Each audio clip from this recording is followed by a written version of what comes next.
Well, Happy New Year. It's January the 1st, 2026. And so glad to make the new year. If you made the new year, if you're reading this, it means you survived 2025. And so that would be a good thing. And so now I'm grateful for everything I've got going on for 2026.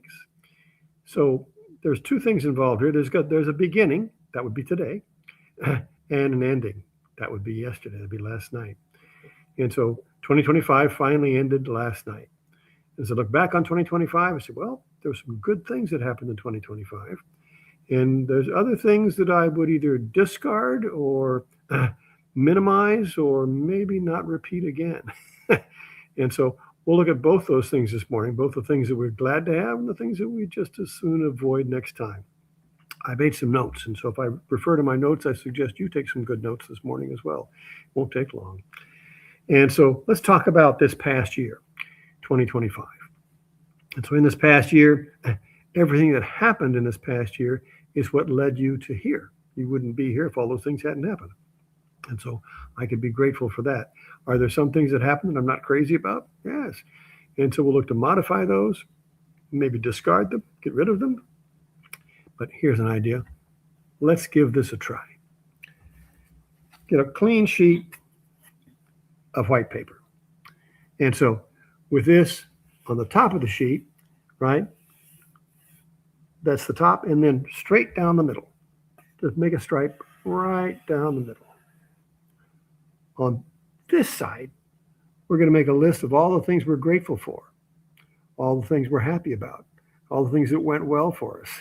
And so that's the good stuff and what we're grateful for. And then on this side, maybe those things that we're not so crazy about, those things that we would alter or improve or discard or modify or make different.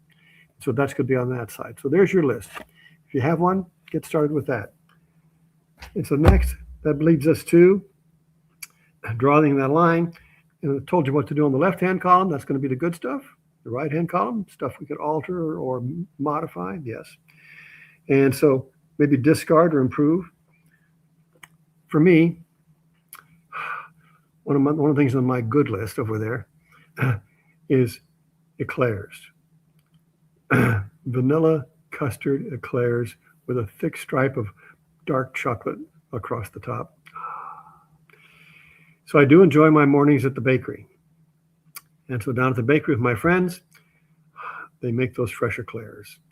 And man, it is delicious. And I love drinking my coffee and visiting with my friends and enjoying that eclair. It makes a nice break.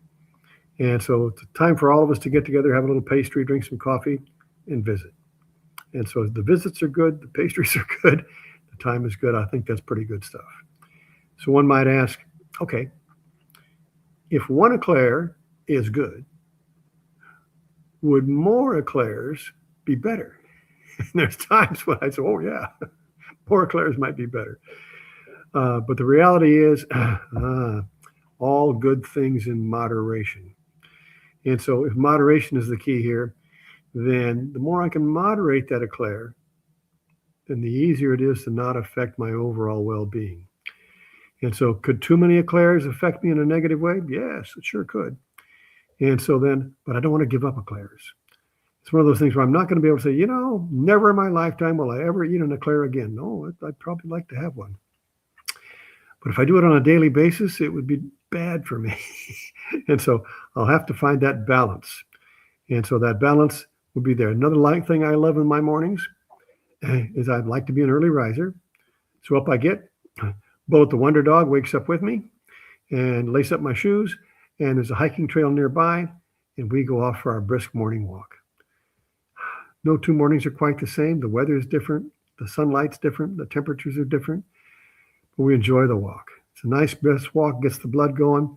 And I'd like to think it keeps me in good health. And so the more good walks. Now, can I overdo good walks? Probably not. You can do a lot of good walks. And more walking probably better for you. I could overdo eclairs, but maybe the number of walks helps balance the number of eclairs. And so if I can do that, that keeps me in good shape. So make January 1st, if you're like me, going to be the first day of the rest of your life, because it kind of is. And so this is the day when we can look to take stock of what has happened, right? the list of good stuff and maybe not so good, and the stuff that you'd like to keep happening this year. And so this is the beginning of it. Make it a good beginning today. Start, if you need that brisk walk, do that.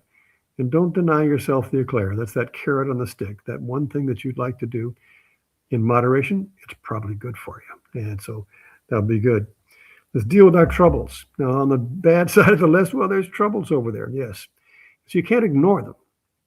But I don't give them center spot all day, every day. Every now and again, I got to take out the troubles, take a good look at them, make a plan of what I'm going to do about them, and then I can push them back into a far corner on my plate and not worry about it. I'm going to spend my time thinking about the good stuff and not over sweating on the stuff that I wish I could alter, improve, or even discard. And so here at the old school, it's a new year for us. And I hope it's your new year as well. And so I wish you a happy new year. And most of all, here at the school, we wish you health, happiness, and plenty in this good year, new year. Happy New Year.